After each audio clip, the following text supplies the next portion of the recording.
Hello বন্ধুরা, পুতুলস daily লাইফে থেকে তোমাদের সবাইকে স্বাগত জানাই। আজকে আমি তোমাদের কাছে কলমি শাকের একটি নতুন রেসিপি নিয়ে এসেছি। তো দেখো, প্রথমে কড়াইতে চিংড়ি মাছগুলো ভেজে নেব। তারপরে চিংড়ি মাছগুলি ভাজা হয়ে গেলে নামিয়ে নেব। আবার কড়াইতে তেল দিয়ে তার মধ্যে আমি দিয়ে দেবো 5 ফোড়ন, পেঁয়াজ, কাঁচা লঙ্কা। এবার এর মধ্যে কেটে রাখা আলুগুলিকে দিয়ে দেবো। দিয়ে ভালো করে নাড়াচাড়া করে নিয়ে তার মধ্যে দিয়ে দেবো নুন, হলুদ গুঁড়ো আর অল্প সামান্য জিরের গুঁড়ো। এগুলিকে দিয়ে অল্প সামান্য জল দিয়ে আমি আলুটাকে ভালোভাবে নাড়াচাড়া করে নেব। জলটা টেনে গেলে তার মধ্যে শাকগুলি দিয়ে দেব। দিয়ে ভালো করে নাড়াচাড়া করে অল্প আগুনে ঢাকা দিয়ে রেখে দেব।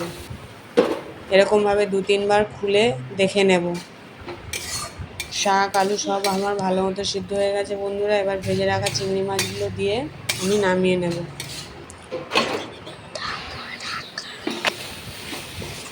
কলমি শাকের রেসিপি আমার কমপ্লিট। ভালো লাগলে কমেন্ট করে জানিও আর আমার চ্যানেলটিকে সাবস্ক্রাইব করে দেবে প্লিজ।